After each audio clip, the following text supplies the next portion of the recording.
O hélio é barato. Você sabe disso, não é? Você entra em qualquer loja de artigos para festa, paga alguns reais e eles enchem um balão de hélio para você. Seu filho solta a linha, o balão sobe para o céu, todo mundo acena dizendo adeus e ninguém pensa duas vezes sobre isso. Kaiser e um aceno. É isso que o hélio vale para a maioria das pessoas. Deixa eu te contar o que realmente acontece com aquele balão. Ele sobe porque o hélio é menos denso que o ar.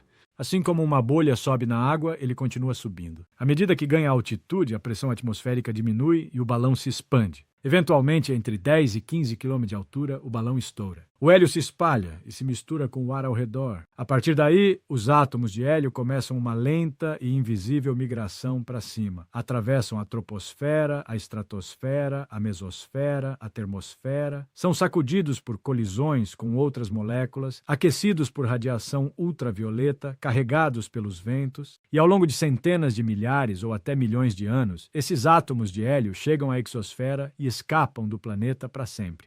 A criança acenando para o balão não faz a menor ideia de que está se despedindo de algo que vai deixar a Terra para sempre. E por que isso seria importante? O hélio é o segundo elemento mais abundante de todo o universo. 24% de toda a matéria visível que existe em cada galáxia, em cada estrela, em cada nebulosa é hélio.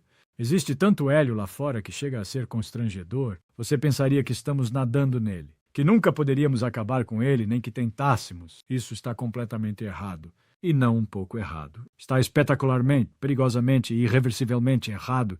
E o pior é que, quando a maioria das pessoas perceber o quão errado está, o hélio já terá ido embora. Não ficou caro. Não ficou difícil de encontrar. Terá ido embora da Terra para sempre, vagando pelo vácuo do espaço, onde ninguém nunca mais vai usá-lo para nada. Irreversivelmente perdido, no sentido termodinâmico da palavra. Então, deixe-me contar a verdadeira história do hélio. Porque ela envolve física nuclear, o Sol, o interior profundo da Terra, algumas das tecnologias mais importantes da medicina moderna e um dos maiores atos de descuido da história da civilização. Vamos começar com o que o hélio realmente é. Mesmo essa pergunta básica é mais interessante do que as pessoas imaginam. O hélio é um átomo, 2 prótons no núcleo, 2 nêutrons e 2 elétrons girando ao redor. Só isso, nada sofisticado. É tão simples que quase não faz nada. Não forma moléculas, não se combina com oxigênio, não se liga com carbono, nitrogênio ou qualquer outro elemento que faz a química interessante da vida. Nem consigo mesmo ele se liga. 2 átomos de hélio lado a lado sentem uma atração tão fraca, tão pateticamente fraca, que quase não é preciso energia para separá-los. Os químicos chamam de gás nobre, a forma educada de dizer que ele se recusa a participar. Sua camada de elétrons está completa. 2 elétrons preenchem totalmente o primeiro nível de energia. Não há espaço para compartilhar, não há vagas para atrair vizinhos. O hélio é quimicamente completo, não precisa de ninguém. Se os átomos tivessem personalidades, o hélio seria aquele parado no canto da festa de braços cruzados, sem interesse em conversa. E é exatamente essa personalidade, esse afastamento, que torna o hélio incrivelmente útil e incrivelmente vulnerável, porque ele não reage com nada. É invisível, inodoro, insípido. Você só sabe que ele está presente se tiver os instrumentos certos. Se você respirar hélio, sua voz fica aguda porque o som viaja mais rápido num gás mais leve. As pessoas acham isso hilário, mas essa brincadeira esconde algo profundamente importante sobre a natureza do hélio. Ele não gruda em nada. Não forma ligações químicas com as rochas, a água ou o solo. Não existem minerais de hélio. Não existe ciclo do hélio, como existe o ciclo do carbono, do nitrogênio ou da água. Todo outro gás importante da nossa atmosfera tem caminhos químicos ou biológicos que o mantêm circulando, ancorado ao planeta de uma forma ou de outra. O hélio não tem nada disso. Zero. Uma vez que um átomo de hélio chega à alta atmosfera, nada o segura aqui. Nem química, nem biologia. Só a gravidade. E para um átomo tão leve, a gravidade não é suficiente. Vou explicar por quê, porque a física disso é fundamental e linda, e é a chave para entender por que o hélio desaparece. Todo gás é feito de partículas em constante movimento. Elas quicam umas nas outras, nas paredes do recipiente, dançando de forma frenética e caótica. Esse movimento é o que chamamos de temperatura. Quando digo que um gás está a 300 Kelvin, estou realmente falando da energia cinética média das partículas, Gás mais quente significa partículas mais rápidas, mas aqui está o detalhe crucial. Numa coleção de moléculas de gás a uma determinada temperatura, as partículas não se movem todas na mesma velocidade. Existe uma distribuição de velocidades, a maioria fica em torno da média, mas algumas, por pura sorte das colisões aleatórias, estão se movendo muito mais rápido que a média. E umas poucas, na cauda da distribuição, estão disparando a velocidades extraordinárias. Isso é a distribuição de Maxwell-Boltzmann, uma das ideias mais importantes de toda a física. Ela te diz que em qualquer gás sempre haverá uma fração de partículas se movendo mais rápido que qualquer velocidade que você escolher. A fração fica menor conforme a velocidade aumenta, mas nunca chega a zero. Sempre há alguns velocistas no extremo. Imagine uma sala cheia de pessoas dançando. A maioria está balançando suavemente, mais ou menos no mesmo ritmo, mas de vez em quando 2 dançarinos colidem e um é lançado pelo salão muito mais rápido que a média. Se você observar por tempo suficiente, ocasionalmente verá alguém se movendo tão rápido que atravessa a porta e sai do prédio. Numa sala cheia de pessoas pesadas, isso quase nunca acontece. Mas numa sala cheia de pessoas muito leves, acontece com mais frequência. É mais ou menos o que ocorre na alta atmosfera. Só que o prédio é a Terra, a porta é a borda do poço gravitacional e as pessoas são as moléculas de gás. Para moléculas pesadas como nitrogênio, massa molecular 28, ou oxigênio, 32, mesmo os velocistas mais extremos não conseguem alcançar a velocidade de escape da Terra. A velocidade de escape da superfície é cerca de 11 km/s. A fração de moléculas que atinge essa velocidade é praticamente zero. Elas estão presas aqui, mas o hélio é leve, devastadoramente leve. Um átomo de hélio tem massa atômica 4, 7 vezes mais leve que o nitrogênio. E como a energia cinética é dividida de forma democrática entre as partículas na mesma temperatura, uma partícula leve tem que se mover mais rápido que uma pesada para carregar a mesma energia. A equação é simples: energia cinética e 2 massa x velocidade 2. Se a massa diminui por um fator de 7, a velocidade aumenta pela raiz quadrada de 7, cerca de 2,6 vezes. Átomos de hélio, à mesma temperatura que moléculas de nitrogênio, se movem em média quase 3 vezes mais rápido.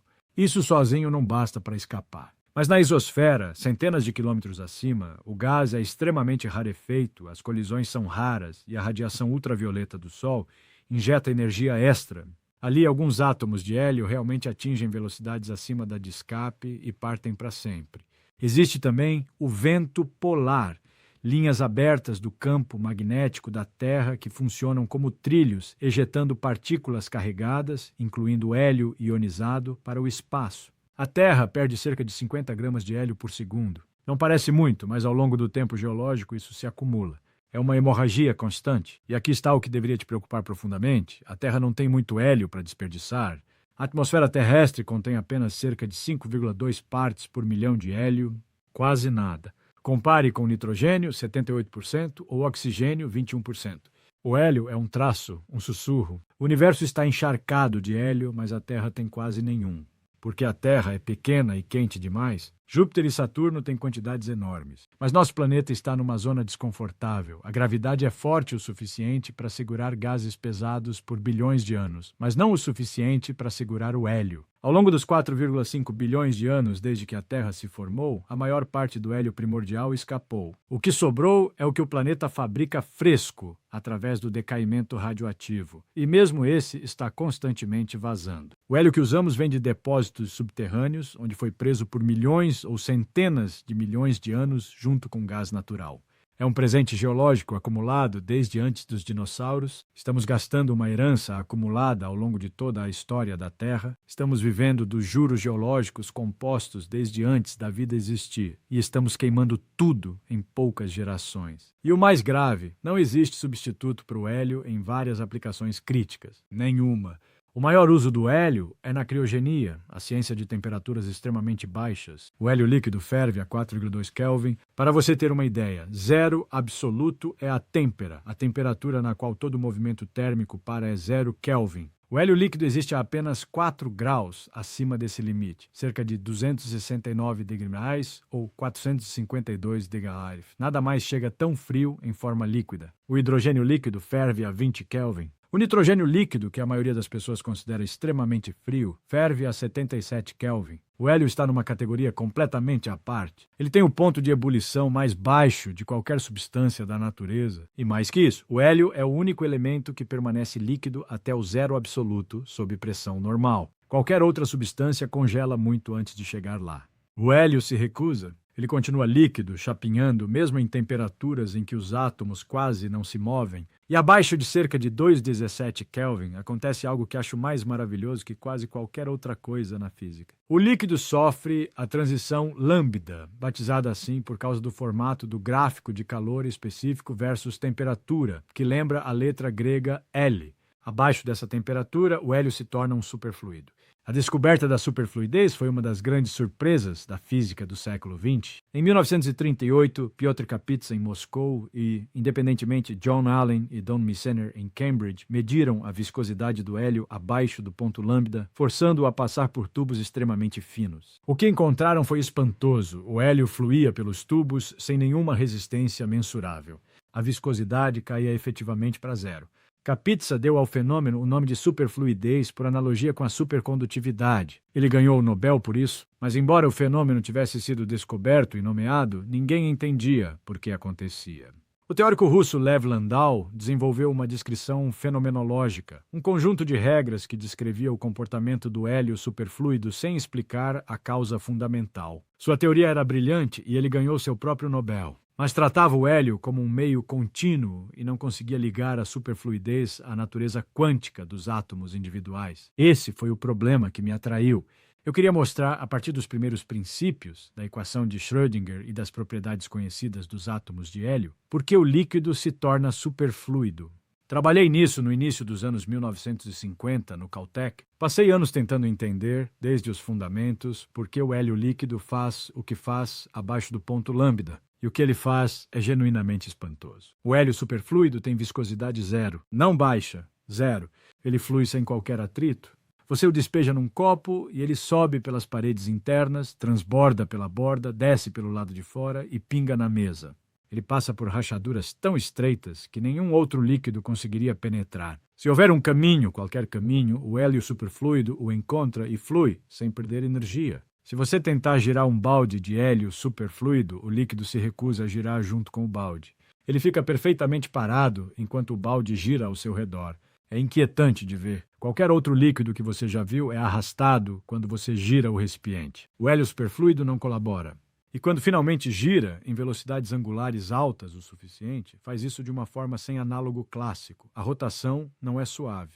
Ela ocorre através de vórtices quantizados, pequenos redemoinhos cuja circulação só existe em unidades discretas permitidas pela mecânica quântica. Mostrei isso de forma independente de Landau e ainda é uma das previsões mais impressionantes de toda a física da matéria condensada. Existe outro experimento que mostra o comportamento superfluido de forma dramática. Se você aplica um pouco de calor num ponto de um recipiente de hélio superfluido, um jato de líquido sobe como uma fonte daquele ponto. Não é fervura, não é bolha. É um jato suave e elegante impulsionado pela extraordinária condutividade térmica do superfluido. O hélio superfluido conduz calor milhões de vezes melhor que os melhores condutores metálicos. Isso não é uma curiosidade de laboratório. É a mecânica quântica se tornando visível em escala macroscópica. O que você está vendo quando observa o hélio superfluido subir pelas paredes de um becker é um condensado de Bose-Einstein. Os átomos de hélio 4, que são bósons, têm spin zero, se acumulam no mesmo estado quântico. Eles se comportam coletivamente, de forma coerente, como um único objeto quântico do tamanho de uma xícara. As regras usuais da mecânica dos fluidos quebram completamente. Viscosidade, turbulência, arrasto, todos os comportamentos familiares dos líquidos desaparecem. Usei minha formulação de integrais de caminho para mostrar como isso surge das estatísticas quânticas dos próprios átomos. O caráter simétrico da função de onda de muitos corpos, o fato de que você não consegue distinguir um átomo de hélio de outro, força o sistema a entrar em estados coletivos que não têm análogo clássico. Isso é profundamente satisfatório, porque conecta o fenômeno de laboratório mais exótico aos princípios mais fundamentais da mecânica quântica. A mesma mecânica quântica que descreve um único elétron orbitando um próton também explica por que uma xícara de hélio pode fluir sem atrito. As equações se ampliam, os princípios se mantêm. A natureza é consistente. E essa consistência é uma das coisas mais bonitas da física. Mas as consequências práticas são igualmente importantes. Todo hospital do mundo industrializado depende do hélio líquido. Existem cerca de 12 mil máquinas de ressonância magnética, MRI, só nos Estados Unidos, e cada uma precisa de cerca de 2 mil litros de hélio líquido para funcionar. A MRI funciona com ímãs supercondutores que precisam ficar extremamente frios. Sem hélio, os ímãs esquentam, perdem a supercondutividade e a máquina para de funcionar. Não existe refrigerante substituto. Nitrogênio líquido não é frio o suficiente. Hidrogênio líquido não é frio o suficiente e é perigosamente inflamável. Só o hélio faz o trabalho. Se o suprimento de hélio falhasse amanhã, todas as máquinas de MRI do planeta acabariam desligando. Os médicos perderiam uma das suas ferramentas de diagnóstico mais importantes, a que detecta tumores cerebrais, lesões na medula, cânceres em estágio inicial, que permite cirurgiões verem dentro do corpo sem cortar e sem expor o paciente à radiação. Essa máquina funciona com hélio, e não há nada que substitua, o uso vai muito além da medicina. O grande colisor de hadrons, LHC, o acelerador de partículas mais poderoso já construído, usa 96 toneladas métricas de hélio líquido para resfriar seus 27 quilômetros de ímãs supercondutores a 1,9 Kelvin. Sem esse hélio, não conseguimos acelerar prótons quase à velocidade da luz, não conseguimos colidi-los, não conseguimos sondar a estrutura fundamental da matéria. A fabricação de semicondutores também depende do hélio. Os cabos de fibra óptica que carregam a internet pelo mundo são fabricados numa atmosfera de hélio puro. Sem ele, bolhas se formam no vidro e degradam o sinal. Fogues de foguetes usam hélio para pressurizar tanques de combustível. Mergulhadores de grande profundidade respiram misturas de hélio e oxigênio para evitar a narcose por nitrogênio. Todas essas aplicações dependem das propriedades únicas do hélio, sua leveza, sua inércia química, seu ponto de ebulição absurdamente baixo e sua recusa em reagir. E para a maioria delas não existe substituto. O hélio não é um luxo, é um material estratégico insubstituível, tão vital para a tecnologia moderna quanto o aço, o cobre ou o silício, e muito mais limitado. Então, o que fizemos com esse material insubstituível? Vou te contar, e não é uma história feliz. No início do século XX, quando grandes reservas de hélio foram descobertas em campos de gás natural no Texas e no Kansas, o governo dos Estados Unidos teve a visão de reconhecer sua importância estratégica. Em 1937, o desastre do Hindenburg reforçou a mensagem. O governo criou a Reserva Federal de Hélio perto de Amarillo, Texas. Por décadas, o sistema funcionou bem. Depois, em 1996, o Congresso aprovou a lei de privatização do hélio. A ideia era que o governo saísse do negócio, vendesse o estoque e deixasse o mercado privado cuidar disso. O que aconteceu foi uma catástrofe. A venda obrigatória manteve o preço do hélio artificialmente baixo por anos. Quando o hélio é barato, ninguém conserva, ninguém recicla. Laboratórios usavam extravagantemente. Indústrias que poderiam ter investido em sistemas de recuperação não o fizeram. Em 2013, o Congresso tentou corrigir o erro, mas o dano já estava feito. Os preços dispararam. Laboratórios começaram a fechar experimentos. Universidades cortaram contratações. Alguns pesquisadores abriram mão do próprio salário de verão para que o laboratório pudesse comprar hélio. E isso é o que acontece quando tratamos um recurso raro e não renovável como se fosse barato e infinito. O mercado, eventualmente, conta a verdade, e a verdade é brutal. O hélio na Terra é finito. É não renovável em qualquer escala de tempo que importe para nós. Estamos gastando uma herança que levou a idade inteira do planeta para acumular, e não há janela de depósito. Quero encerrar com um pensamento sobre escala, porque a verdadeira lição da história do hélio é sobre como os seres humanos entendem mal escalas de tempo maiores que algumas décadas. Somos bons em pensar no amanhã, razoavelmente bons em pensar no ano que vem, passáveis em pensar na próxima década, mas quando se trata de séculos, milênios, milhões ou bilhões de anos, nossa intuição falha completamente. O hélio sob o chão levou bilhões de anos para se acumular. As reservas que estamos drenando vão acabar em um par de séculos. Essa é uma razão de algo como 20 milhões para um? Se você tivesse uma conta bancária que demorasse 20 milhões de dias para encher e a esvaziasse em um dia, ninguém chamaria isso de planejamento financeiro sensato. E, no entanto, é exatamente isso que estamos fazendo com o hélio. Imagine uma vela que demorou a idade inteira da Terra para ser fabricada, desde o momento em que as primeiras rochas esfriaram, passando pela era dos dinossauros, por todas as eras do gelo, pela ascensão e queda de todas as espécies que já existiram. Essa vela foi montada lentamente, átomo por átomo, ao longo de 4,5 bilhões de anos. E então você a acendeu, aproveitou sua luz por uma noite e ela queimou até o fim. Isso é o hélio. A vela está acesa, estamos aproveitando a luz e não há como desqueimá-la.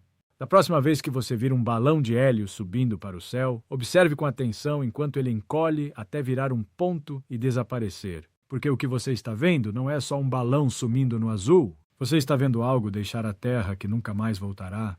Algo que demorou mais para ser feito do que toda a história da vida neste planeta. Algo que seus netos podem não ter o suficiente para olhar dentro do próprio corpo quando estiverem doentes. O que você acha que deveríamos fazer a respeito disso?